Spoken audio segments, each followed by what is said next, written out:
আমন্ত্রণ তৃতীয় মাত্রার আরও একটি নতুন পর্ব দেখবার জন্য প্রিয় দর্শক, সাম্প্রতিক নানা বিষয়, বিশেষ করে কোভিড-19 এবং এই প্যান্ডেমিক এখন দক্ষিণ এশিয়ার জন্য একটি বড় আতঙ্কের বিষয়।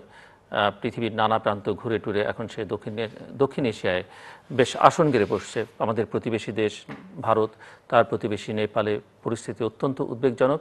বাংলাদেশেও পরিস্থিতি ওঠানামার মধ্য দিয়ে উদ্বেগটা এখনও কাটেনি। বাংলাদেশ এখন লকডাউনের মধ্যে আছে, যদিও এই লকডাউন অনেকখানি শিথিল। এবং এই কোভিড কবে আমাদেরকে ছাড়বে সেটি নিয়ে আমরা এখনও পর্যন্ত নিশ্চিত নই। এরই মধ্যে আগামী অর্থবছরের বাজেট জাতীয় সংসদে উত্থাপিত হবে। সেই বাজেট কেমন হবে, কেমন হওয়া উচিত, সেটিও অনেকের মধ্যে নানা রকমের প্রশ্ন আছে। কোভিড সেখানে কতটা গুরুত্ব পাবে?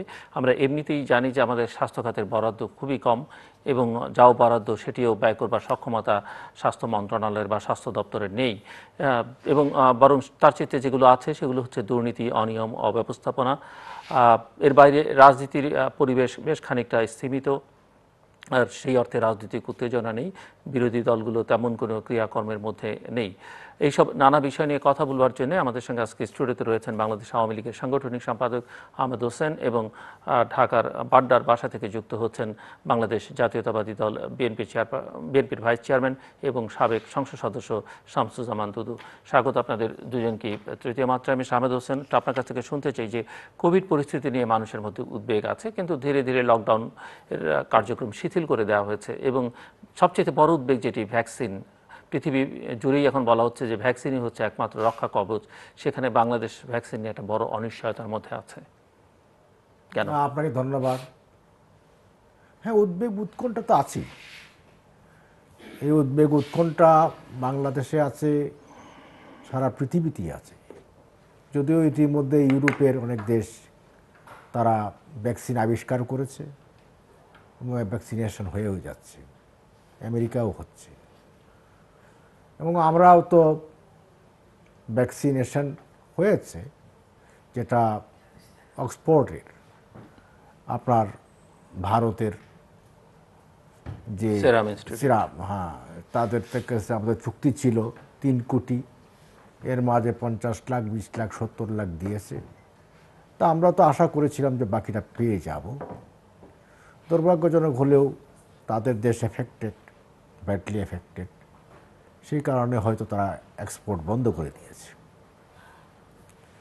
আমরা এখন অন্যান্য চ্যানেলে যোগাযোগ করছি এবং একটা আশার আলো দেখছি। চীন থেকেও আসছে, আবার আসছে, এবং রাশিয়ার সাথেও চুক্তি হতে যাচ্ছে, এবং চীনের সাথেও চুক্তি হতে যাচ্ছে। এই প্রক্রিয়াগুলো খুব দ্রুত হতে যাচ্ছে, এবং ফরেন মিনিস্টার তো আরও খুব আশাবাদ নিয়ে কথা বলছেন যে এগুলো আসবে, এবং আমেরিকা থেকেও আমাদের আসার সম্ভাবনা আছে। আমাদের হতাশ হওয়ার কিছু নেই। উদ্বেগ উৎকণ্ঠার মাঝেও আশার আলো দেখতে হবে। আশা আছে বলে তো আরও বেশি আছি। তবে যে লক্ষ লক্ষ মানুষ প্রথম ডোজ দিয়েছেন তারা এখন দ্বিতীয় ডোজ পাবেন কিনা সেটি নিয়ে একটা অনিশ্চয়তা। এটা নিয়েও কিন্তু প্রচেষ্টা চলছে। আপনার যেটা অক্সফোর্ডের যেটা ভ্যাকসিন, ওটা আনার জন্য প্রক্রিয়া চলছে, এবং ব্রিটেনেও আলোচনা চলছে। তো ব্রিটেন বলছে সরকারিভাবে না, বাণিজ্যিকভাবে আপনারা বেসরকারি সংস্থার কাছ থেকে নিতে পারেন। সেভাবে কন্ট্যাক্ট কিন্তু হচ্ছে, আলোচনা হচ্ছে। কাজেই এটা তো একটা স্টেট টু স্টেট এগ্রিমেন্ট হয়, স্টেট টু স্টেট আলোচনা হয়। আর এখন তো আলোচনাও হয় আপনার ভার্চুয়াল আলোচনা।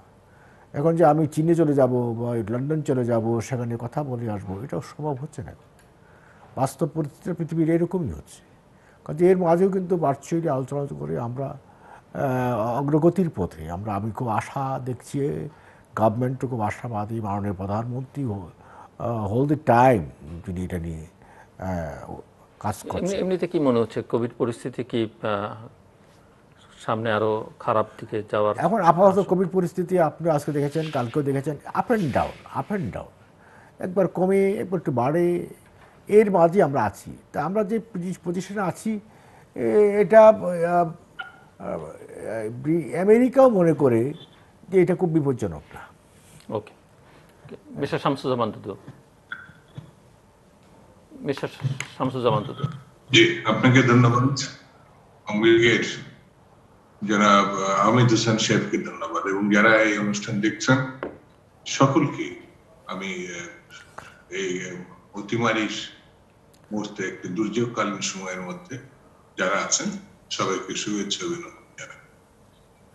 আসলে কোভিড-19 শুধু আমাদের দেশ না, বিশ্বব্যাপী একটা মানে ভয়াবহ একটা পরিস্থিতি সৃষ্টি করছে, যেটি যেমনটা আপনি বললেন যে এখন দক্ষিণ পূর্ব এশিয়াতে তারা অর্থাৎ করোনা ভাইরাস আসন গেড়ে বসার একটা চেষ্টা করছে।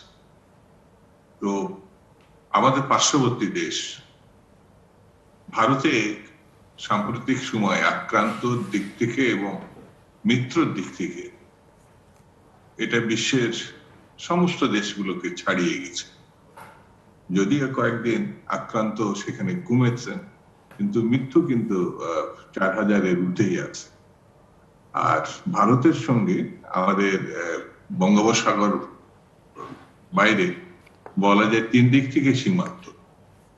আমাদের বিমান সীমান্ত বন্ধ করে দেওয়ার পরও এটা সবাই আমরা জানি যে অবৈধভাবে আসা যাওয়াটা সাধারণ মানুষের এবং ব্যবসা নানানভাবে, ইন্ডিয়ার লোকরা এদিকে আসে, আমাদের লোকরা ওইদিকে যায়, নানান কারণ। এটি আইনগত দিক থেকে সিদ্ধ না, কিন্তু আমরা সবাই জানি। যেমন চাঁপাইনবাবগঞ্জে গত বেশ কিছুদিন ধরে, অর্থাৎ সপ্তাহখানিক ধরে 54% অধিক, অর্থাৎ ঘরে ঘরে সেখানে করোনা ভাইরাস দেখা দিয়েছে, যে কারণে সেখানে ইতিমধ্যে 1 সপ্তাহ কড়াকড়ি লকডাউন দেওয়া হয়েছে। আর সারা দেশে লকডাউন আছে। আবার স্বাভাবিক জীবন বলতে যেটাই বোধ হয়, কম বেশি আমরা সবাই দু একটি জিনিস বাদে সবগুলোই চলমান। জীবন জীবিকা আবার করোনা সব মিলিয়ে আমার কাছে মনে হচ্ছে একটা তালগোল পাখি ফেলেছে, আমাদের তালগোল পাখি ফেলার অবস্থা। যেমন এখন যেভাবে আমরা করোনা ভাইরাসের ভ্যাকসিন জোগাড়ের জন্য চীনে যাচ্ছি, রাশিয়ায় যাচ্ছি, আমেরিকায় যাচ্ছি, লন্ডনে যাচ্ছি, কিন্তু শুরুতে চীন প্রথমে এগিয়ে আসলো, আমরা ভারতের দিকে এগিয়ে গিয়েছিলাম। ভারতের একটি প্রতিষ্ঠানের সঙ্গে আমরা যে কোনো ভাবে বলি, ব্যবসায়িক চুক্তি বলি, রাষ্ট্রীয় চুক্তি বলি, আমরা একটা চুক্তি করেছিলাম। কিন্তু ভারত তাদের দেশের পরিস্থিতির গত কারণেই আমি বলবো সেই চুক্তির মর্যাদা তারা রাখতে পারেনি, এবং না রাখতে পারার কারণে আমাদের একটা বড় সেকশন দ্বিতীয় ডোজ নিতে পারছে। আবার আমরা যাদেরকে প্রত্যাখ্যান করেছিলাম অফিসিয়ালি, যে কোনো ভাবেই বলি না কেন, আনঅফিসিয়ালি, সেটা হচ্ছে চীন। তাদের উপহার সামগ্রী, উপহার ভ্যাকসিন বলি, আজ সামগ্রী বলি, সেটা নিয়ে এখন আজকের থেকে শুরু করেছে নতুন করে ভ্যাকসিন। তা আমি বলবো যে কোনো কোনো ঘটনা আমাদের নিয়ন্ত্রণের বাইরে চলে যাওয়ার পরে আমরা ঘটনার দিকে এগোচ্ছি। এটা আমার কাছে মনে হচ্ছে সরকারের সিদ্ধান্তহীনতা এবং কোনো কোনো মহলের ব্যবসায়িক স্বার্থ রক্ষা করার জন্য জাতীয় স্বার্থকে আমরা গুরুত্বহীন পর্যায়ে নিয়ে গেছি। তো এই যে মানে করোনার পরিস্থিতিতে এখন উঠানামার যে পর্যায়ে, সেই পরিস্থিতিতে আমরা কোন দিকে গিয়ে কিভাবে দাঁড়াবো, যদি ভারতের মতো পরিস্থিতির মুখোমুখি আমাদের হতে হয়, তাহলে আমাদের জন্য ভারতের মতো একটি দেশ, সেই আশঙ্কা কি আপনি করেন? মানে পুরোপুরি সেটা মিস্টার শামসুজ্জামান দুদু, সেই আশঙ্কা কি আপনি করেন যে ভারতের মতো পরিস্থিতি আমাদের এখানে হতে পারে? আমাদের এখানকার সকল বিশেষজ্ঞ, আমি প্রতিদিনই মিডিয়া, ইলেকট্রনিক মিডিয়া বা প্রিন্ট মিডিয়ার যে নিউজ আমি দেখি, তাতে আমি শিউরে উঠি। কারণ আমাদের এমন কোনো বিশেষজ্ঞ নেই যারা এই রকম আশঙ্কা করেনি যে ভারতের মতো আমাদের পরিস্থিতি হতে পারে। ঈদের আগে আমরা মানে যে মানে ভয়াবহ জিনিস দেখলাম, মানে বাড়ির দিকে তারা রওনা দেশিদের জন্য, আমরা সর্বমহল থেকে তাদের নিষেধ করা হয়েছে, সেরেও কিছু কিছু ক্ষেত্রে বন্ধ করে দেওয়া হয়েছে, কেউ মানে নাই। এমনকি যা আমি কখনোই গত 50 বছর শুনি নাই যে ফেরির উপরে নিঃশ্বাস বন্ধ হয়ে 4 জন মারা গেছে। তো এই যে আমরা তাদেরকে বন্ধ করতে পারলাম না, আবার কি বললাম, লকডাউনও দিলাম। এটা কি একটা ঘটনা! মানে একটা কোন জায়গায় একটা ম্যানেজমেন্ট তো নাই, মিসম্যানেজমেন্টের চূড়ান্ত। সেই জন্য আমি মনে করি যে ভারতের মতো পরিস্থিতি আমাদের জন্য ভয়াবহ পরিস্থিতির সৃষ্টি যেমন হতে পারে, কেউই প্রত্যাশা করবে না ওই রকম পরিস্থিতিতে আমরা পড়ি। কারণ ভারতে যেটা আছে, বিশ্বের বিভিন্ন দেশ তাদের দিকে এগিয়ে আসলো, আমাদের দিকে আমরা যদি ওই রকম পরিস্থিতিতে, আমাদের নিকটবর্তী দেশগুলো এখন খুব চাপের মধ্যে আছে বলে আমার কাছে ধারণা। সেই জন্য আমাদেরকে বাস্তবের মুখোমুখি হয়ে সিদ্ধান্ত নিলে আমার মনে ভালো হয়। জি শাহাবাদ হোসেন। না, আমি তো দুদুভাই তো একজন প্রাজ্ঞ রাজনীতিবিদ এবং বিএনপির মধ্যে ভেরি ক্রিয়েটিভ এবং লজিক্যাল লিডার, বাস্তববাদী, বিকজ তার গ্রাউন্ডটা ছিল ছাত্র রাজনীতি, তার ফাউন্ডেশন ছাত্র রাজনীতি ছিল, সেই জন্যই তার ম্যাচিউরিটিটা এই জায়গায় আসছে। তার বক্তব্য ব্যাড, অলওয়েজ গুড ক্রিটিসিজমটাকে আমি রিসিভ করি, গুড ক্রিটিসিজম, ভেরি গুড, এটা আমি ওয়েলকাম করি। এটা আমাদের জন্য ভালো হয়, কোথায় ভুল হচ্ছে সেটা জানতে পারি, আমরা শুধরাতে পারবো, এই জন্য ওয়েলকাম দুদুভাই। এখন প্রশ্ন হচ্ছে যে একটা বিষয় যেটা বলছেন যে ভারত যেহেতু নেইবারিং কান্ট্রি, এই চাপাই কিন্তু ভারতের কাছাকাছি, চাঁপাইনবাবগঞ্জে সীমান্ত সংলগ্ন। আমার তো মনে হচ্ছে ভারত থেকে আসাই এখানে ইনফেক্টেড হয়েছে। কাজে আমরা একে উড়িয়ে দিতে পারি না যে ভারত, আপনার পাশের বাড়িতে আগুন লাগলে আপনার ঘরে যে আগুন লাগবে না, এটা আপনি কী করে বলতে পারেন? তারপরেও আমরা গভর্নমেন্টের দিক থেকে প্রিভেন্টিভ ব্যবস্থা গ্রহণ করেছি, সীমান্ত বন্ধ রেখেছি এবং টাইট পজিশনে আছি এবং আমরা অ্যালার্ট আছি যাতে কেউ ঢুকতে না পারে। যেমন চাপাইকে অলরেডি আপনার লকডাউন করে দেওয়া হয়েছে, এখন যে জেলায় বাড়বে ওই জেলায় লকডাউন হয়ে যাবে, টাইট লকডাউন। এখন পুরো দেশ যদি টাইট লকডাউনে আমরা লকডাউন দিয়েছি, ঈদের সময় দেখেছি কী পরিস্থিতি হয়েছে। ঈদের সময় মানুষ, আমাদের বাংলাদেশের মানুষ দুটো উৎসবকে তারা জীবনের সবচেয়ে আনন্দের উৎসব মনে করে। মানুষ মানে না, কেন মানে না? ঈদুল ফিতর, ঈদুল আজহা, বাবার সাথে, মার সাথে, স্ত্রীর সাথে, সন্তানের সাথে ঈদ করতেই হবে, জীবন যাক আর যাক, সেটার মধ্যে পড়ুয়া করে না। এটা তো প্রমাণিত হলো এবার। আপনার পদ্মার ঘাটে আপনার সেখানে হাজার হাজার মানুষ দাঁড়িয়ে আছে, 25,000, 30,000। দৌলদিয়াতেও একই রকম গাড়ি, তারপরে মানুষ দাঁড়িয়ে আছে হাজার হাজার। এখন আমরা তো লকডাউন দিয়েছি, তা আমাদের বিকল্প পথটা কী আছে? আমি কি এখানে মানুষের উপর অত্যাচার করব, লাঠিচার্জ করব, টিয়ার গ্যাস নিক্ষেপ করব, গুলি করব? তো করোনায় মানুষ মারা যাচ্ছে, আবার টিয়ার গ্যাসও মানুষ মারা যাবে, দুটো তো হইতে পারে না। আমরা পিপুলকে আহ্বান জানাতে পারি, কনভিন্স করার জন্য বারবার বলছি। এবার প্রধানমন্ত্রী বলেছেন আপনার বাড়ি থেকে যাবেন না, বাড়ির দিকে যাবেন না, আপনারা ইনফেক্টেড হইতে পারেন। তারপরেও তারা প্রক্ষেপ করেনি এবং আসার সময় একই অবস্থা হয়েছে। যা হোক, তারপরেও আমরা যে আশঙ্কাটা করেছিলাম, যেভাবে ইনফেকশন হওয়ার কথা ছিল, এটা এখন হয়নি। তারপরেও যে হবে না তার কোনো গ্যারান্টি নেই, তার কোনো গ্যারান্টি। এই জায়গাটা, এই যে আমরা অনেক কিছু শিথিল করে দিয়েছি একদম গত বছরও, যে বিবেচনা থেকে যে আমাদের জীবনও ঠিক রাখতে হবে, জীবিকাও ঠিক রাখতে হবে, ভারসাম্য বজায় রাখতে গিয়ে। কিন্তু প্রশ্ন হচ্ছে যে জীবিকার তো বহু মানুষ চাকরি হারিয়েছে, বহু মানুষ অর্ধেক বেতন পেয়েছে, অনেক মানুষ শহর ছেড়ে গ্রামে গেছে, নতুন প্রায় 2,45,00,000 মানুষ দরিদ্র সীমার নিচে নেমে গেছে। সো সেটাও তো আমরা যথাযথভাবে করতে পারলাম কি? আপনি তো জানেন আমেরিকার মতো এত বড় ধনী রাষ্ট্র, 1.5 কোটি মানুষ বেকার হয়ে গেছিল। না, বাট ওদের তো অনেক সুবিধা আছে, ওরা তো না, ঘরে ঘরে ওদের সমস্যা। ঘরে ঘরে টাকা পৌঁছে দেয়। তারপরে আছে, কিন্তু তারপরেও কিন্তু আমরা এবার ঈদে কিন্তু আপনার প্রতিটা পরিবারকে 35 লক্ষ পরিবারকে 2,500 টাকা দেওয়া হয়েছে। আর এমনিতে 450 করে টাকা কিন্তু প্রতিটা গরিব মানুষকে দেওয়া হয়েছে। আমি গ্রামে গিয়েছিলাম, আমি গ্রাম দেখে এসেছি তো। আর গ্রামের অর্থনীতি কিন্তু, জেদুল ভাই একটা কথা বলবো, গ্রামের অর্থনীতি খুবই ভালো। গ্রামের অর্থনীতি কৃষিভিত্তিক অর্থনীতি, তো ধান হয়েছে প্রচুর, বাম্পার ফলন হয়েছে। আমি বলবো কেমন আছে? খুব ভালো আছি, ধানের দাম ভালো আছে, আমরা ধান পেয়েছি, আমি হ্যাঁ আমরা খুশি। হ্যাঁ, করোনা তো করোনা আপনাদের মাঝে, আমাদের এরকম করোনা নেই। এবং অনেকে ঈদের নামাজ মাঠে পড়েছে, সরকারের নিষেধাজ্ঞা আছে, তারপর তারা মাঠে নামাজ পড়বে। আমাদের এখানে কোনো করোনা নেই, করোনা আপনাদের শহরে, জি। তাদের এই ধারণা। যে গ্রামের মানুষ কিন্তু ভালো আছে, বাট শহরেই সবচেয়ে উদ্বেগ উৎকণ্ঠাটা বেশি। বিকজ শহরের মানুষের মধ্যে ঘনত্ব বেশি, চলাফেরা বেশি, বাহিরটা বিশেষ করে প্রবাস থেকে যারা আসে শহরেই আসে, কিন্তু এই প্রবাস থেকে ইনফেক্টেড হয়ে এখানে আসে, জার্ম নিয়ে এখানে আসে, এসে কিন্তু ইনফেক্টেডটা হয়। কাজেই আমাদের এখন কোভিড ফেস করতে হচ্ছে, সারা দুনিয়াও করতেছে, আমার এটাও করতে হবে, আবার জীবনেও তো চলতে হবে। একটা রিক্সাওয়ালা কীভাবে চলবে?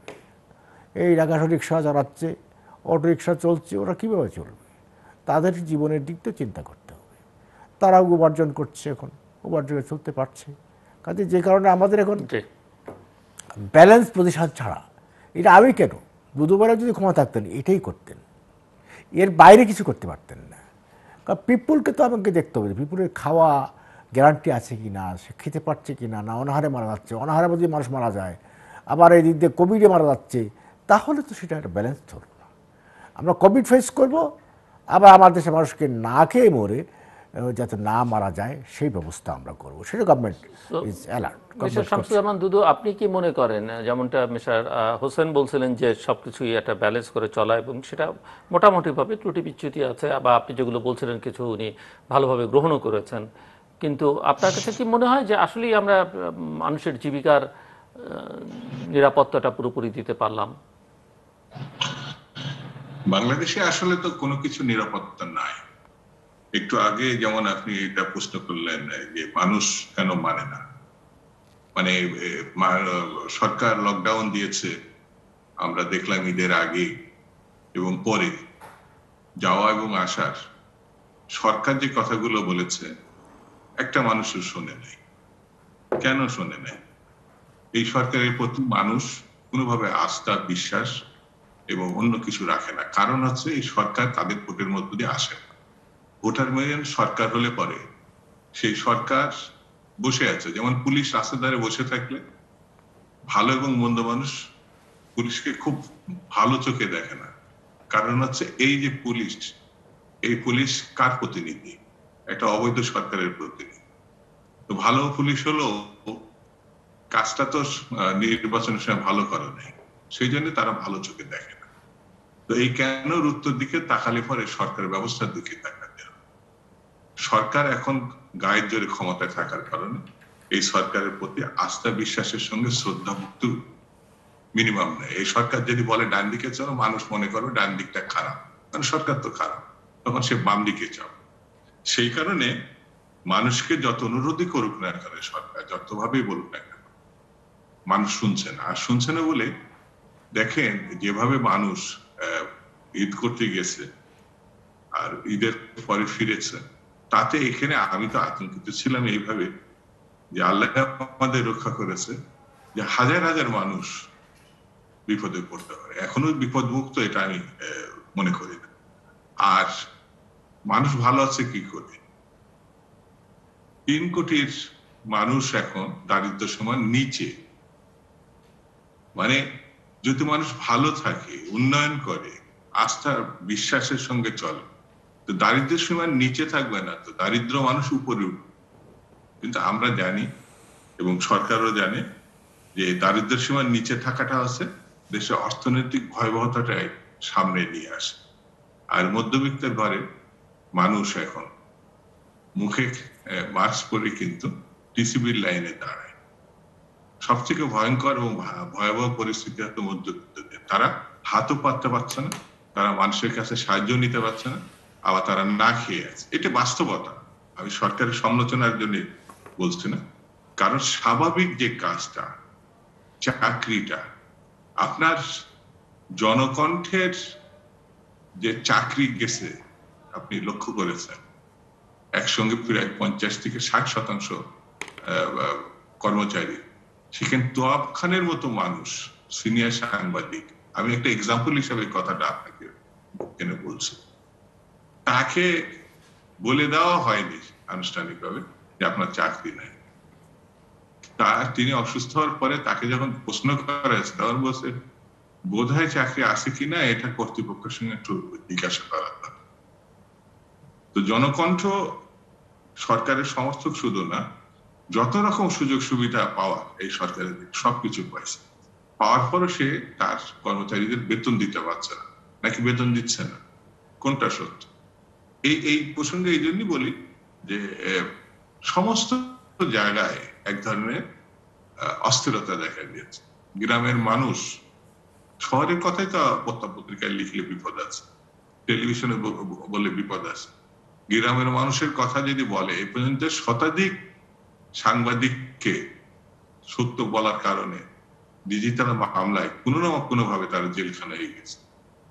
আমি যদি মিথ্যা বলে থাকি তাহলে আপনি বুঝতে পারবেন সাংবাদিক। এটা হচ্ছে প্রকাশিত সংবাদপত্রের সংবাদকে উদ্ধৃতি করে আমি বলছি, শতাধিক।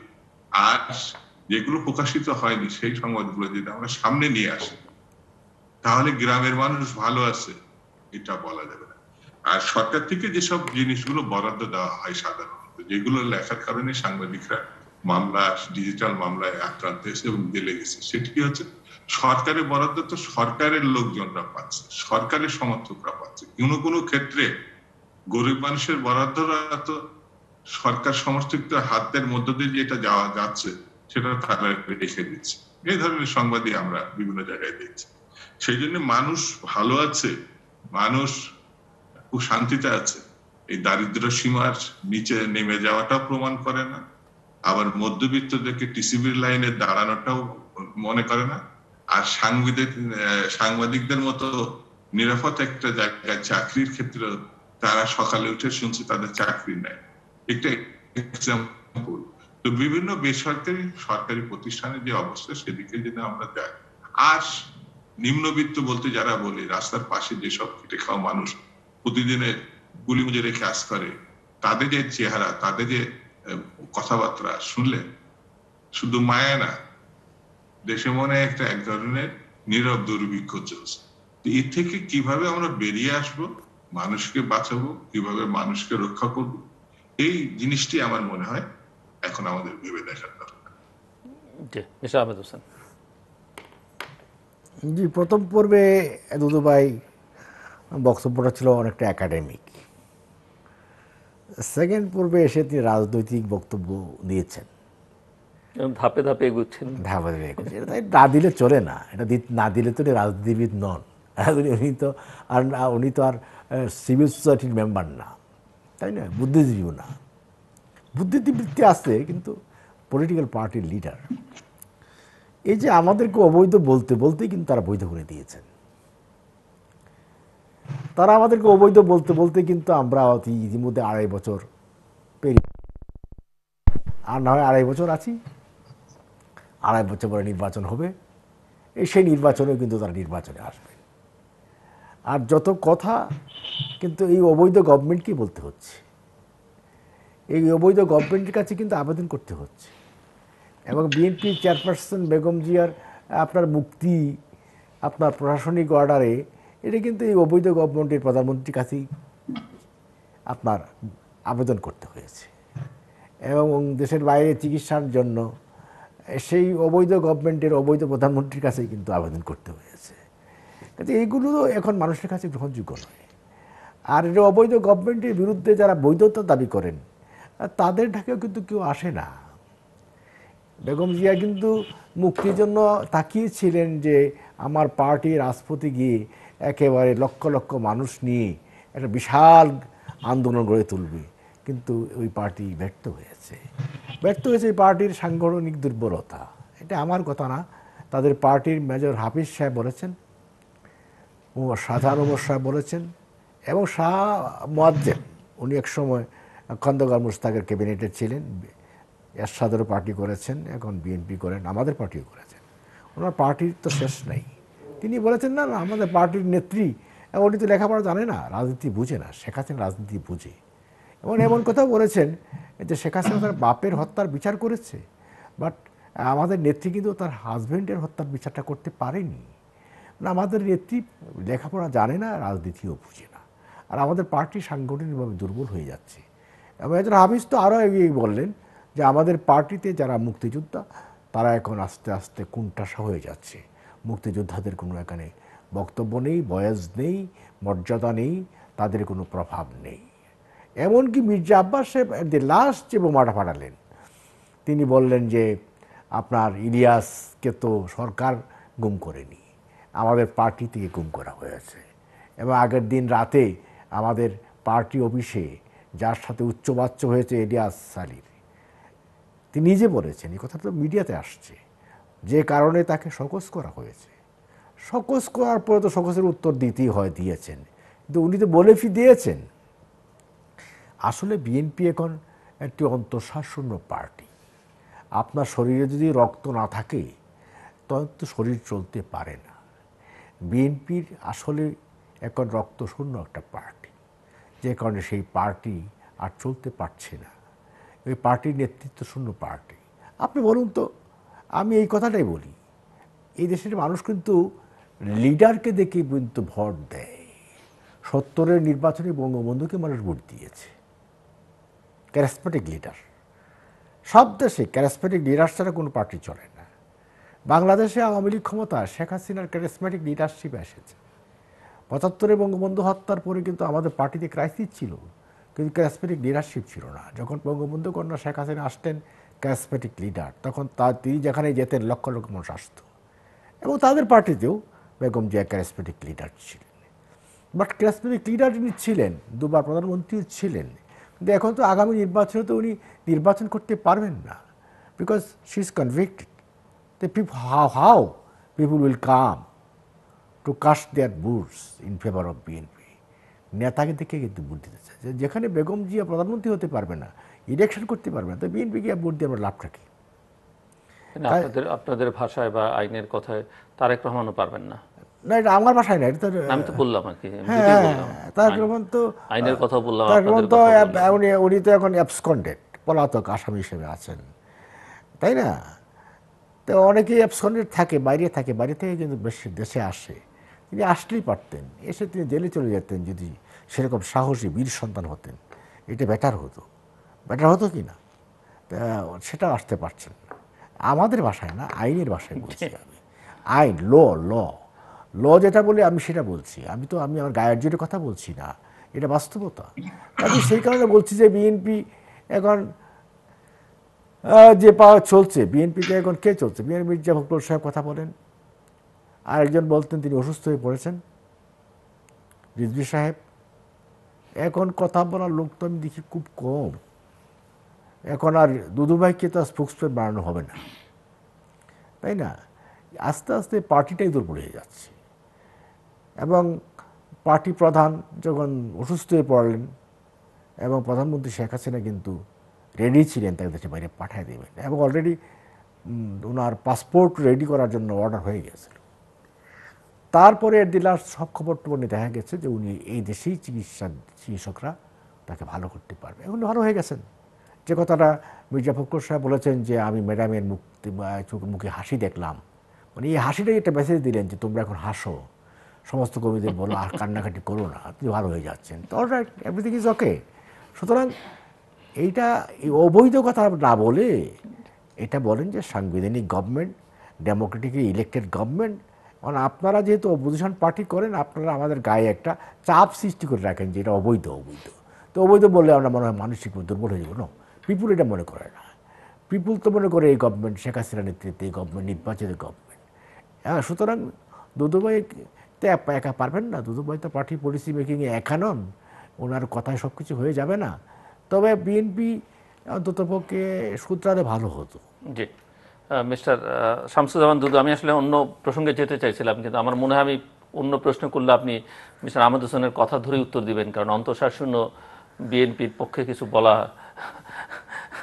আপনার জন্য হয়তো দায়িত্ব হয়ে দাঁড়াবে। কিছু বলবেন আপনি ওনার কথার প্রেক্ষিতে? আমি অন্য প্রশ্নে যাব। আপনার হাসি বলে দিচ্ছে দেশে একটা হাস্যকর পরিস্থিতি আছে। না, কিন্তু একটু আগে মিস্টার আহমেদ হোসেন বলছিলেন যে বেগম জিয়া হেসছেন, এবং উনি হেসে বলছিলেন যে তার দলের সবাই যেন হাসে। তো আমরা তো সাধারণ নাগরিক, ধরেন কোনো দলের সঙ্গে নেই, কিন্তু আপনার দলের লোকজনের মুখেও হাসি থাকার কথা মিস্টার আহমেদ হোসেনের ভাষায়। আপনি যদি আহমেদ হোসেনের কথা হেসে থাকেন তাহলে আমি খুশি। এই কারণে খুশি যে আপনি উৎফুল্ল হয়েছেন, আহমেদ হোসেন সরকারি দলের লোক কথা বললে পরে সেটা উৎফুল্লতার আমি জন্ম, আমি কিন্তু আপনার কথাও জনগণ হাসছি। সেটা মানছে না। এটা মানুষ কিন্তু হাসছে না, মানুষ কিন্তু সরকারের কথা রাখছে না। আপনার মুখেও সে মৃদু রাখছে হাসি না আছে। বলেই তারা কিন্তু নিষেধ করার পরেও তারা রাস্তায় নেমে যাচ্ছে।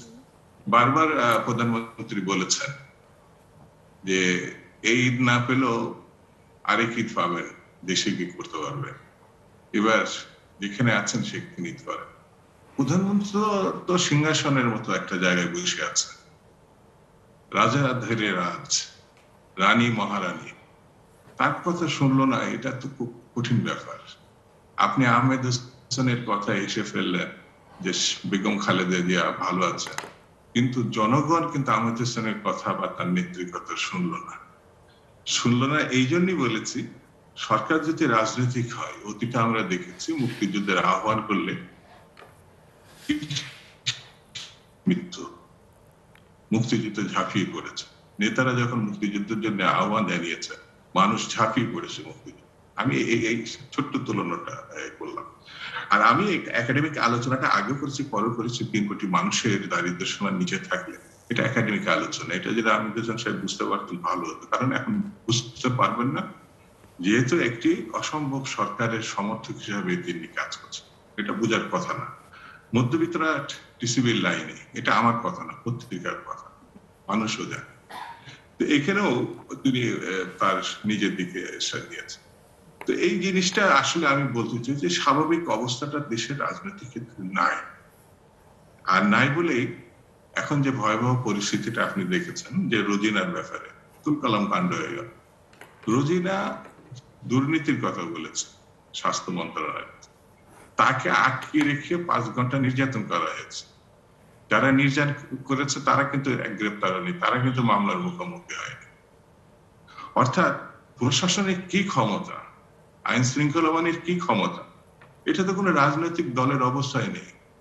বিএনপি তো নিয়ে চিন্তা করার কারণ নেই। আওয়ামী লীগ ক্রমান্বয়ে বিলুপ্ত হয়ে যাচ্ছে। আওয়ামী লীগের যেসব নেতা বা নেত্রী আছেন, তাদের ছবি দিয়ে ভোট করার কথা কল্পনাও করতে পারে না আওয়ামী লীগ। এত বড় বড় নেতাদের ছবি আছে, নেত্রীর ছবি আছে, স্থানীয় নেতাদের ছবি আছে, তারা কিন্তু এই ছবির উপর নির্ভর করে না। আওয়ামী লীগের গঠনতন্ত্রের উপরে, অতীত আন্দোলনের এইসব কথা নেই। দেশে কি ধরনের নির্বাচন হয় আপনি জানেন, আমি জানি, আহমেদ হোসেন জানে, আল্লাহ জানে। সেই কারণে দেশের যে পরিস্থিতিটা এখন এসে দাঁড়াইছে, সেটাকে একটা খুব স্বাভাবিক অবস্থা বলা যায় না।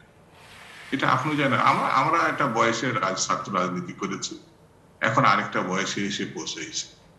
এখন তরুণ, যুবক, শ্রমিক, কৃষক, এরা যদি দেশটাকে রক্ষা করতে পারে তাহলে পরে খুবই ভালো ব্যাপার। তো এখন যে জায়গায় পরিস্থিতিটা এসছে, রাজনীতির কথা বলবেন, সরকারের সমালোচনা করবেন, যদি একটু খারাপ মনে হয় তাহলে এটা রাষ্ট্রের সমালোচনা হিসাবে পুলিশ তার বিভিন্ন আইনের মানদণ্ডে ধরে নিয়ে যাবে। আইনমন্ত্রী বলবেন যে আমরা নিশ্চিত করছি যাতে ন্যায় বিচার পায়। কেন অন্যায় করে তাকে গ্রেপ্তার করা হয়েছে এটা ব্যাপারে আইনমন্ত্রী কোনো বক্তব্য নেই। আমরা ন্যায় বিচারে নিশ্চয়তা দিচ্ছি। যারা মারে তারা অন্যায়কারী না, যারা মার খায় তারা অন্যায়কারী। সেই জন্য আমার কাছে যেটা মনে হয়েছে যে যে এক অস্বাভাবিক পরিস্থিতির মধ্যে আমরা ক্রমান্বয়ে ঢুকে গেছি, তার থেকে যে বেরিয়ে আসার রাজনীতি, বাংলাদেশে ভোটাধিকার যদি মানুষ ফিরে না পায়, আমি জানি না কোন পরিস্থিতিতে ভোটাধিকার পাবে, কোন ভাবে গেলে ভোটাধিকার আবার দেশে প্রতিষ্ঠিত হবে, এটা আমি জানি না। কারণ যে পরিস্থিতির দিকে গেছে, ক্ষমতা আর সমস্ত শক্তি আরেক দিকে। যেমন আওয়ামী লীগের কোন সিনিয়র নেতা এখন কিন্তু না আওয়ামী লীগের কথা বলে, না সরকারের দায়িত্বশীল পদে আছে। একমাত্র শেখ হাসিনা, মাননীয় প্রধানমন্ত্রী, ইনি ছাড়া আর কেউ মাননীয় আছেন আমার কাছে মনে হয় না। একমাত্র তিনিই মাননীয়, এবং অন্যরা সবাই মাননীয়ের বাইরে আছে আওয়ামী লীগের ক্ষেত্রে। তো সেই কারণে আমার কাছে মনে হয় একটি গণতান্ত্রিক এবং একপক্ষী শাসনের যে ব্যাপার, সেই ব্যাপারটা আমাদেরকে সামনে এসে একপক্ষী শাসন এবং স্বৈরতান্ত্রিক ব্যবস্থার বাইরে গিয়ে বহুদলীয় গণতন্ত্রে যদি আমরা ফিরতে পারি, তাহলে আমার মনে হয় আমরা একটা স্বাভাবিকতার দিকে যেতে পারবো। এটা সবার জন্য ভালো হবে। মিস্টার আহমদ হোসেন, আপনি বলবেন, এবং আমি আরো দুটো প্রসঙ্গ যোগ করে দিতে চাই, যেহেতু আমরা একটু শেষের দিকে চলে এসেছি। আমি শুরুতে বাজেটের কথা বলেছিলাম, 3 তারিখে জাতীয় সংসদে বাজেট উত্থাপিত হবে আগামী অর্থ বছরে। সো কেমন বাজেট চান সেটি একটু শুনতে চাই। কেমন বাজেট হবে এই প্যান্ডেমিকের মধ্যে, কেমন বাজেট হওয়া উচিত? আচ্ছা, এই প্রসঙ্গটা আমি পরে বলি। আপনি বলবেন, আমি প্রশ্নগুলো করে রাখছি এবং দুজনের জন্য প্রশ্ন সেটি। আরেকটি হচ্ছে, সাম্প্রতিককালে আরেকটি বিষয় নিয়ে আলোচনা হচ্ছে, সেটি হচ্ছে যে বাংলাদেশের পাসপোর্ট থেকে ইসরায়েল যাওয়ার বিষয়ে যে আগে নিষেধাজ্ঞা ছিল সেটি তুলে নেওয়া হয়েছে, কিন্তু তুলে নেবার পরে আবার মানে সেটি এখন পাসপোর্টে নেই। এবং সরকারের ভাষ্য হচ্ছে যে ইসরায়েলের সঙ্গে আগে যেরকম সম্পর্ক ছিল সেরকমই সম্পর্কের কোনো উন্নয়নের সম্ভাবনা নেই। এবং দ্বিতীয়ত হচ্ছে যে পাসপোর্টের আন্তর্জাতিক মান রক্ষার জন্য এটি করা হয়েছে। তা আমার প্রশ্ন কি, 6 মাস আগে বাংলাদেশের পাসপোর্ট আন্তর্জাতিক মানের ছিল না? কথাটা তো আপনি প্রশ্ন করেছেন, এবং গভর্নমেন্ট থেকেও ক্লারিফিকেশন দেওয়া হয়েছে। এবং এই পাসপোর্ট দিয়ে ইসরায়েলে কেউ যেতে পারবে না। ইসরায়েলের সাথে আমাদের সম্পর্ক আগে যা ছিল তাই থাকবে, কখনো সম্পর্ক হবে না। গাজা, প্যালেস্টাইনের ব্যাপারে আমাদের রাজনৈতিক অবস্থান যা ছিল তাই আছে, এটা নিয়ে রাজনীতি করার সুযোগ নেই। 1, 2 হচ্ছে, আমি যদি বলি ওআইসি মিটিং হলো, ওআইসি মিটিংয়ে আপনার গাজার উপর যেহেতু আক্রমণ হলো, প্যালেস্টাইনের আক্রমণ হলো, এত লোক মারা গেল, এই ব্যাপারে বুকাল স্ট্যান্ড কিন্তু নিয়েছে ইরান, তুরস্ক, আর কোনো স্টেট নেই। সৌদি আরবের পাসপোর্টে কি লেখা আছে সেটা আগে দেখেন। আপনার আরব আমিরাতের লেখা আছে? নেই। তাদের সাথে চুক্তি আছে, বাণিজ্যিক চুক্তি আছে, তাদের সাথে দহরম মরম চলছে। মিশরের সাথে ইসরায়েলের বাণিজ্যিক দহরম মরম চলছে, তারা কি অমুসলিম হয়ে গেছে? কিন্তু আমরা আমাদের জায়গা থেকে কঠিন অবস্থায় আছি, ওইও জায়গায় আছি। একটা পাসপোর্ট থেকে এটা উঠিয়ে দেওয়ার মানেই না যে আমার ফরেন পলিসি চেঞ্জ হয়ে গেছে। কিন্তু কূটনৈতিক সম্পর্ক রেখেও কি নিন্দা বা করা যায় না? না, মানে আমরা তো অনেক দেশের সমালোচনা করি, সেই সব দেশের সঙ্গে আমাদের কূটনৈতিক সম্পর্ক আছে। আছে, কিন্তু এটা নিশ্চয়ই ইন্টারন্যাশনালি স্ট্যান্ডার্ডে নিশ্চয়ই একটু প্রবলেম আছে। এটা আন্তর্জাতিক মানটাকে উঁচুতে রাখার জন্য করা হয়েছে, এটি হচ্ছে মূল বক্তব্য। এবং তারপরেও আপনাকে দেখতে হবে গভর্নমেন্টের পক্ষ থেকে ফরেন মিনিস্টার কী বলেছেন, গভর্নমেন্টের স্পোক্সম্যানরা কী বলেছেন, আমরা কী বলছি। এটাকে যদি আপনি বিশ্বাস না করেন তাহলে বলার কিছু নেই। ইসরায়েলের সাথে কি আমাদের কোনো চুক্তি হবে? আমার সরকার প্রধান কি ইসরায়েলে ভিজিট করতে যাবে? সেদিন বলতে পারে যে হ্যাঁ, প্রধানমন্ত্রী তো যাচ্ছে করে ইসরায়েল। আমার কোনো মিনিস্টার যাবে? Never, never, impossible, impossible, impossible, I can die. Palestine প্রশ্নে আমরা মরে যেতে পারি, আমরা প্রয়োজন যুদ্ধে যেতে পারি, বাট প্যালেস্টাইন প্রশ্নে আমাদের কোনো কম্প্রোমাইজ নেই, আপোষ নেই। কারণ প্যালেস্টাইনের মুক্তিযুদ্ধ আর আমাদের মুক্তিযুদ্ধ এক সূত্রে গাঁথা। প্যালেস্টাইনের নেতা ছিলেন ইয়াসির আরাফাত, আমাদের নেতা ছিলেন বঙ্গবন্ধু শেখ মুজিবুর রহমান। বঙ্গবন্ধু শেখ মুজিবুর রহমান স্বাধীন বাংলাদেশ দেখে গেছেন, বাট ইয়াসির আরাফাত তার স্বাধীন প্যালেস্টাইন দেখে যেতে পারেননি। 1945 সনে প্যালেস্টাইনের Yasser Arafat arms take up করেছিলেন। কাজে এই প্রশ্নটির উত্তর আমি কিন্তু দিয়ে দিয়েছি, পরিষ্কার ক্লিয়ার করে দিয়েছি। 1, দ্বিতীয়ত কথা হলো রোজিনা। এখন তো রোজিনা সাংবাদিক হিসেবে স্টার হয়ে গেছে, সুপারস্টার, গ্রেফতার হয়েছে। এই ব্যাপারেও কিন্তু আমার গভর্নমেন্ট থেকে, আমাদের পার্টি থেকে কিন্তু আমরা নিন্দাই জানিয়েছি। আমরা যারা এই কাজটা করেছে এদের পক্ষে কথা বলিনি, এবং যারা করেছে তারা কিন্তু ওই ডিপার্টমেন্টে এখন নেই, তারা ট্রান্সফার হয়ে গেছে। একটা ইনকোয়ারি কমিটি করা হয়েছে, এবং আইনমন্ত্রী বলেছিলেন যে রোজিনা ন্যায় বিচার পাবে, এবং পার্টির সাধারণ সম্পাদক অবাদুল কাদের সাহেব বলেছিলেন যে ধৈর্য ধরুন, রোজিনা ন্যায়সঙ্গত বিচার পাবে। বেল হয়ে গেছে, বেল হয়ে গেছে। এখন এটা আছে ডিবিতে ইনকোয়ারি করছে, এটা একটা প্রক্রিয়া আছে, আইনের তো একটা প্রক্রিয়া আছে। বাট রোজিনার এই হ্যারাসমেন্টটাকে তো আমরা কন্ডেম করেছি, আমরা এখনও কন্ডেম করি। এটা কারা করেছে? এখন একটা দুষ্ট চক্র আছে এই গভর্নমেন্টের, এই সচিবালয়ের মধ্যেও একটা দুষ্ট চক্র আছে গভর্নমেন্টের ইমেজ নষ্ট করার জন্য, ওরা করেছে। ওদেরকে আমরা হেট করি, আমি স্পষ্টভাবে ওদের হেট করি। এবং এই দুষ্টচক্র সব জায়গায় থাকে। এটা যেমন রাজনীতিতে থাকে, সচিবালয়ের ভিতরেও থাকে। হ্যাঁ, তারা কিন্তু এইগুলো করেছে। এবং যে জন্য রোজিনার ব্যাপারে সারা দেশ যেমন ঐক্যবদ্ধ ছিল, আমরাও কিন্তু একই কণ্ঠে কথা বলেছি। ফরেন মিনিস্টার তো আরও লাউডলি বলেছেন যা রোজিনার ব্যাপারে আমাকে আন্তর্জাতিকভাবে অনেক পরিস্থিতির মুখোমুখি হতে হবে। এটা ফরেন মিনিস্টারের বক্তব্য কিন্তু। জি, এর চেয়ে বড় বক্তব্য আর কী হতে পারে? কাজে রোজিনার বিষয়টা নিয়ে আর উচ্চবাচ্য করার সুযোগ নেই। দ্যাট কেস ইজ আবার, ওই কেস আবার। এখন প্রশ্ন হচ্ছে যে আমরা টকশোতে আসি, কথা বলি, এত টকশো করলাম, এই বলার পরে আমি বললাম, দুদুভাইয়ের কথা দুদুভাই বললেন, কিন্তু কি হবে আগামী দিনে? আগামী দিনেরটা তো আগামী দিনই হবে। সেই জন্য আগামী দিনের জন্য সকলকে সেইভাবে প্রস্তুতি নিতে হবে ডেমোক্রেসির জন্য, নির্বাচনের জন্য, জনগণের ভোটে নির্বাচিত হওয়ার জন্য, জনগণকে সংগঠিত করার জন্য। বাংলাদেশের জনগণ যেটা বললো মধ্যবিত্ত, একটা হচ্ছে গ্রামীণ মধ্যবিত্ত, শহর ও মধ্যবিত্ত, এটা পার্থক্য আছে কিন্তু। গ্রামীণ মধ্যবিত্তের ঘরে যান, সেটা তার গোলায় 500 মণ ধান আছে।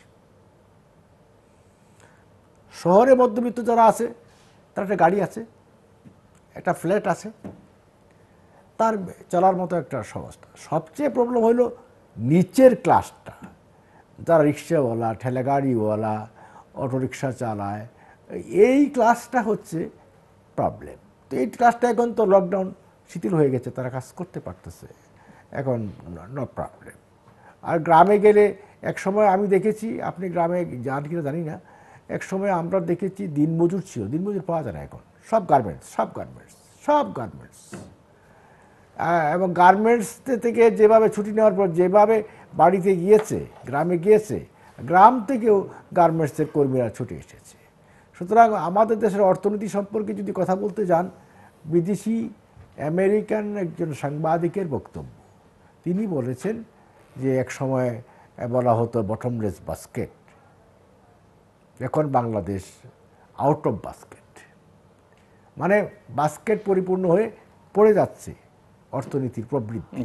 হ্যাঁ, সুতরাং অর্থনীতি 5.7-এ এসে গেল আপনার করোনা ভাইরাসের কারণে, এখন আমরা 6-এ চলে যাব। এবং ওয়ার্ল্ড ব্যাংকও কিন্তু আমাদের অর্থনীতি নিয়ে আশাবাদের কথাই বলেছে।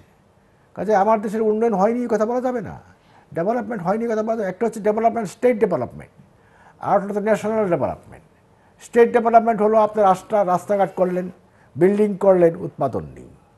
আমার স্টেট ডেভেলপমেন্ট হয়েছে, ন্যাশনাল ডেভেলপমেন্ট হয়েছে, উৎপাদনও বাড়ছে। এখন বলছেন বাজেট তো সবসময় আমরা এক কথাই বলি, এটা ছাত্র জীবন থেকে এক কথা বলে আসছি, যে গণমুখী বাজেট, সবাই এক করে গণমুখী বাজেট, জনবান্ধব বাজেট। নিশ্চয়ই এই গভর্নমেন্ট আপনার জনবান্ধব, এই গভর্নমেন্ট জনবান্ধব গভর্নমেন্ট, প্রধানমন্ত্রী জনবান্ধব গভর্নমেন্ট। নিঃসন্দেহে এই বাজেট হবে জনকল্যাণের জন্য, মানুষের জন্য। স্বাস্থ্য ডিপার্টমেন্টে বরাদ্দ বেশি হবে বলে আমি আশা করি। মিস্টার শামসুজ্জামান দুদু, আমরা একটু শেষের দিকে চলে এসেছি, সো আপনার কাছে আমি শেষবারের মতো আসছি, প্লিজ। আমি বাজেটের ক্ষেত্রে বলি যে এবার বাজেট সম্বন্ধে, বাজেট পূর্বেই আমাদের অর্থমন্ত্রী যেটা বলেছেন যে কালো টাকা প্রসঙ্গে, সাদা করার যে প্রসঙ্গে, এটা অব্যাহত থাকবে। এইভাবে কোন অর্থমন্ত্রী এর আগে বলে নাই যতদিন কালো টাকা থাকবে ততদিন সাদা করতে থাকবে। কালো টাকা হচ্ছে অনিয়মের টাকা, সেটা যদি আমরা বৈধতার একটা সীমারেখা না রাখি তাহলে পরে এই অবস্থা চলতেই থাকবে। অর্থাৎ সরকারের দৃষ্টিভঙ্গিটা আমরা এর থেকে পেয়ে যাই। দ্বিতীয় হচ্ছে, আমার মনে হয় যে সরকার যদি স্বাস্থ্য খাতকে গুরুত্ব এবার বেশি দেন, অর্থাৎ আমাদের দেশে না, সারা বিশ্বের পরিস্থিতিগত কারণে স্বাস্থ্য যে কতটা গুরুত্বপূর্ণ এখন পজিশন আছে, বাজেটে সেটা দেওয়া দরকার। ঠিক তেমনি স্বাস্থ্য খাতের গুরুত্ব দিব, বরাদ্দ বেশি করব, কিন্তু চোরগুলোকে ওখানে বসিয়ে রাখবো, যারা ইতিমধ্যে স্বীকৃত ভাবে লুটপাটের জন্য বালিশ কিনেছে, সেখানে লুটপাট হাসপাতালে, এটা মানে বলে তো শেষ করা যাবে না। সেই জন্য বরাদ্দ বাড়ানোর আগে অনিয়মকারীদেরকে যদি সরানো সম্ভব না হয়, তাহলে স্বাস্থ্য খাতে টাকা বাড়িয়েও খুব বেশি লাভ হবে বলে আমার কাছে মনে হয় না। তারপরেও আমি বলবো স্বাস্থ্য খাতকে প্রাধান্য দেয়। দ্বিতীয়ত, শিক্ষা খাত আমাদের গুরুত্ব সহকারে ভাবতে হবে, কারণ গত প্রায় 2 বছরের অধিককাল সময় আমরা ছাত্রদের একেবারে প্রাইমারি থেকে আমরা উচ্চশিক্ষা পর্যন্ত যে অবস্থায় রেখেছি, সেখানে যদি আমাদেরকে অনলাইনে গিয়ে এদেরকে এগিয়ে নিতে হয়, তাহলে এখানে যদি বাড়তি আমাদের কোনো বরাদ্দ রাখি, অর্থাৎ ল্যাপটপ থেকে আমাদের ফ্রি অফ কস্টেও যদি আমরা সরবরাহ করি, অর্থাৎ এই খাতটাকে যদি আমরা রক্ষা করতে ব্যর্থ হই, অন্যান্য অনেক খাতে অবশ্যই শিল্প খাত আছে, অন্যান্য অনেক খাত আছে, রক্ষা করতে হবে, কিন্তু শিক্ষা এবং স্বাস্থ্য এখন খুব জরুরি একটি প্রসঙ্গ বলে আমি মনে করি। আর বাজেট আমার কাছে মনে হয় যে যারা একেবারে গ্রামীণ প্রান্তিক অবস্থা আছে, সেই কৃষক শ্রমিক, এদের দিকেও তাকানো দরকার। আমি বেশি আর এখন বলবো না, যেহেতু আপনি বলেছেন সময়ের একটু স্বল্পতা আছে। আমি বলি যে ইসরায়েলের ক্ষেত্রে খুব লক্ষণীয় বিষয় দুটি, যে দেখবেন ফিলিস্তিন রাষ্ট্রদূত এখানে একটা মন্তব্য করাতে আমাদের পররাষ্ট্রমন্ত্রী আজকে একটা খুব কড়া ভাষায় তার প্রতিবাদ করেছেন এইভাবে যে আমরা আমাদের মতো করে বলবো। তিনি কিন্তু আমার চোখে পড়েনি যে ইসরায়েলের মুখপত্র যখন আমাদের বিষয়ে এক্সেপ্ট ইসরায়েল শব্দ বাদ দেওয়াতে তারা যে খুশির বার্তা প্রকাশ করেছে, সেই ক্ষেত্রে কিন্তু আমাদের পররাষ্ট্রমন্ত্রী কোনো মন্তব্য করেনি। অর্থাৎ ইসরায়েলের মন্তব্যকে পরোক্ষভাবে হলো আমরা স্বীকার করে নিয়েছি। হ্যাঁ, আমরা মনে করতে পারি যে মধ্যপ্রাচ্যের একটা বিরাট পরিবর্তন চলছে ইসরায়েলকে ঘিরে। সারা বিশ্বে মুসলিমদের ক্ষেত্রে আগে যারা মুসলিমরা ছিল এক একটা ইসরায়েলের ক্ষেত্রে, অর্থাৎ সেটা এক একটা ইসরায়েলকে ধ্বংস করা না, ইসরায়েলকে নিশ্চিহ্ন করা না, ইসরায়েলকে রাষ্ট্রবিহীন করা না, ইসরায়েলের পাশে ফিলিস্তিনিকে রাষ্ট্রের মর্যাদা দেওয়া, ফিলিস্তিনের অধিকারকে স্বীকৃতি দেওয়া। যেমন আমরা বলি আমেরিকা, চীন 71 সালে কিন্তু আমাদের মুক্তিযুদ্ধের বিরোধিতা একেবারে সরাসরি বিরোধিতা করেছে। তাতে কি হয়েছে? আমরা তো জনগণের শক্তিতে আমরা বলিয়ান হয়ে আমরা বিজয় লাভ করেছি। আজকে আমেরিকা যখন ইসরায়েলে প্রায় 250 শতাধিক মানুষকে হত্যা করেছে, আমেরিকা কিন্তু সেটিকে পরোক্ষভাবে সমর্থন করে ইসরায়েলের আগ্রাসনকে স্বীকৃতি দিয়েছে, পরে বলেছে যে যুদ্ধবিরতির প্রয়োজন। সেই জন্য আমি যেটা মনে করি, ইসরায়েলের ইহুদির ধর্মগত কারণে না, তাদেরকে আমার মনে হয় সেই পর্যন্ত ঠেকানো উচিত। আরেকটি জনগোষ্ঠীকে রক্ষা করার প্রশ্ন, সেটা ফিলিস্তিন। আমি এখানে দৃঢ়ভাবে বিশ্বাস করি 70 বছর ধরে যে জিনিসটা আমাদের মধ্যে ছিল, সেটি হচ্ছে এক্সেপ্ট ইসরায়েল। সেটি কিন্তু মানবতার প্রশ্নে না, একটি অবৈধ শক্তিকে বৈধতা না দেওয়া। আমি আমার এই পররাষ্ট্র নীতিকে আমি মনে করি সঠিক, সেটি যদি আমরা উঠিয়ে ফেলে মনে করতে পারি নতুন কিছু করলাম, তার আগে ফিলিস্তিন রাষ্ট্র প্রতিষ্ঠা, যেটা আমাদের সরকারিভাবে এখনো পর্যন্ত আছে, সেটিকে সমর্থন জানিয়ে আমি সংঘর্ষকে উৎসাহিত করানো, যুদ্ধকে উৎসাহিত করতে বলি না, কিন্তু আমাদের কূটনীতির ভাষাটি হচ্ছে বড় বড় শক্তিকে এই মেসেজ দেওয়া, সারা বিশ্বের দ্বিতীয় বৃহত্তম মুসলিম দেশ হিসাবে, সংখ্যাধিক্য দেশ হিসাবে বাংলাদেশ নির্যাতিত মানুষের পাশে, স্বাধীনতাকামী মানুষের পাশে। দুই রাষ্ট্রের নীতি তো আবার ফিলিস্তিনেরও মানতে খুব একটা উৎসাহী নয়, যেটি জাতিসংঘ ঠিক করে দিয়েছিল। ফিলিস্তিন অনেক কিছু মানে না, ফিলিস্তিনে অনেক কিছু থাকতে পারে। আমরা কোনটা মনে করি শান্তিপূর্ণ সহাবস্থান, শান্তিপূর্ণ মীমাংসাটা কি, সেটা আমাদেরকে জোর করে বলতে হবে। মিস্টার আহমেদ হোসেন, একেবারে শেষ প্রান্ত। আমি একটি কথা বলি যে কারো টাকার বিষয়টা যে বলেছে, কারো টাকা সাদা প্রথম করলেন BNP chairperson Begum Khaleda Zia, record, ইতিহাসে রেকর্ড হয়ে আছে। সেকেন্ডলি আপনি বলেন ইসরায়েলের গোয়েন্দা সংস্থার এজেন্ট কে ছিলেন? বিএনপির জয়েন্ট সেক্রেটারি আসলাম সাহেব এখন জেলখানায় আছেন, এটি কি অস্বীকার করবেন? ইসরায়েলের সাথে কমিউনিকেশন কারা করেছেন? বিএনপিতে করেছেন। আমরা করেছি? আমরা করিনি। তার যার জন্য প্রমাণ হচ্ছে আসলাম সাহেব তাদের এজেন্ট হিসেবে কাজ করেছেন। কাজেই আর ইসরায়েল কি বলল যে তারা খুশি হয়েছে, এবং তার প্রতিক্রিয়ায় আমার গভর্নমেন্ট থেকে বলা হয়নি, বলা হয়েছে যে ইসরায়েলের তাতে খুশি হওয়ার কিছু নেই। ইসরায়েল এখানে কি খুশি হওয়ার আছে, আনন্দের কি আছে? আর এবারে যুদ্ধবিরতির পিছনে আমি আন্তর্জাতিক চাপ তো ছিলই, তারপরেও আমি গাজার হামাসের যোদ্ধাদেরকে আমি স্যালিউট করি, তাদের সাহসিকতা, তাদের লড়াকু ভঙ্গি, তাদের যুদ্ধে তাদের যে ভূমিকা অবদান ছিল, এটাও একটা বিশাল প্রেশার ছিল। এতে ইসরায়েলরাও কিন্তু আতঙ্কিত ছিল, অনেকে মারা গেছে, অনেকে আহত হয়েছে। সেই জন্য গাজার আমি হামাসের সৈনিকদেরকে আমি স্যালিউট করি, তাদেরকে আমি সাবাস দেই। একটি যুদ্ধে তারা না জিতলেও খেলা ড্র করেছে। 67-এ কিন্তু টোটাল আরব যুদ্ধে টোটাল আরব কিন্তু হেরে গিয়েছিল। সেই থেকে মিশর কিন্তু আর আগে যুদ্ধের দিকে নাই। মিশর কিন্তু এখন টোটালি লিঙ্কড উইথ ইসরায়েল, যে কারণে ইসরায়েলের যুদ্ধবিরতির প্রস্তাবটা কিন্তু পাঠিয়েছে মিশরের কাছে। মিশরকে তারা বিশ্বাস করে। সুতরাং এই জন্য আমি গাজার হামাসের নেতৃবৃন্দ, যোদ্ধা, তাদেরকে আমি শ্রদ্ধা করি, স্যালিউট করি। ঠিক 71-এর মুক্তিযুদ্ধে আমাদের মতো যারা আমরা যুদ্ধ করে দেশ স্বাধীন করেছিলাম, তাদের সাথে আমাদের এখন মিল আছে, ঐক্য আছে। কাজে তাদের সাথে আমাদের সাহসের মিল আছে এবং তাদেরকে আমরা শ্রদ্ধা করি, তারাও আমাদেরকে শ্রদ্ধা করবেন। আমরা যেমন তাদের এইকে শ্রদ্ধা করি, তারাও কিন্তু আমার এদেশের মুক্তিযুদ্ধের ইতিহাস থেকে শিক্ষা গ্রহণ করবেন, করে একদিন প্যালেস্টাইনকে তারা মুক্ত করবেন। ধন্যবাদ মিস্টার শামসুজ্জামান দুদু এবং মিস্টার আহমেদ হোসেন আমাদের সঙ্গে এই আলোচনায় যোগ দেবার জন্য। দর্শক, নানা বিষয় নিয়ে আমার দুজন অতিথি দুজনই রাজনৈতিক কথা বলছিলেন। প্যান্ডেমিক নিয়ে মিস্টার আহমেদ হোসেন বলছিলেন যে এটি ভালোভাবে বাংলাদেশ মোকাবেলা করে এসেছে এবং ভবিষ্যতেও করতে পারবে। যে অনিশ্চয়তা মিস্টার শামসুজ্জামান দুদু বলছিলেন বা আমি প্রশ্ন তুলেছিলাম, সেগুলো কাটিয়ে ওঠা সম্ভব হবে বলে তিনি আশাবাদী। অন্যদিকে মিস্টার শামসুজ্জামান দুদু বলছিলেন যে না জীবন রক্ষা করা যাচ্ছে, না জীবন রক্ষার সংখ্যাটা দূর করা যাচ্ছে, না মানুষের জীবিকার নিশ্চয়তা দেওয়া যাচ্ছে। অনেক মানুষ কাজ হারিয়েছে, অনেক মানুষ আর্থিকভাবে ক্ষতিগ্রস্ত হয়েছে, সেই সব প্রসঙ্গ তিনি তুলে আনবার চেষ্টা করেছেন। মোট কথা, আমাদেরকে আসলে এখনই স্বস্তিতে ভুগবার কোনো সুযোগ নেই। পরিস্থিতি যে কোনো সময় খারাপের দিকে যেতে পারে। তার জন্য আমাদের প্রয়োজনীয় প্রস্তুতি আমাদের স্বাস্থ্য বিভাগকে ঢেলে সাজানো এবং চিকিৎসকদের, নার্সদের, টেকনিশিয়ানদের পর্যাপ্ত প্রশিক্ষণের ব্যবস্থা করা, প্রয়োজনীয় ঔষধ, অক্সিজেনের ব্যবস্থা রাখা আমাদের অত্যন্ত প্রয়োজন। দ্বিতীয়ত হচ্ছে যে মানুষের জীবিকার নিশ্চয়তা বিধান করাও রাষ্ট্রের কর্তব্য।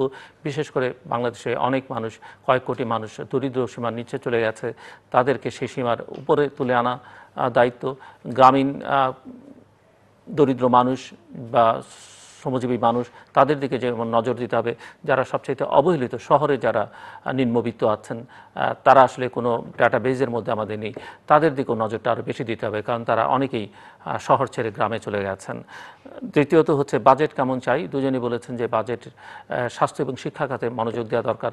বাজেটকে অবশ্যই কোভিড বান্ধব হতে হবে, কোভিডের এই প্রেক্ষাপটটাকে বিবেচনায় রাখতে হবে।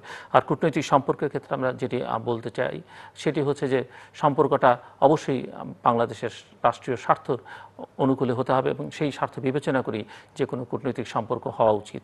দর্শক, আমাদের সঙ্গে থাকবার জন্য অসংখ্য ধন্যবাদ। আপনাদের সবার জন্য শুভকামনা।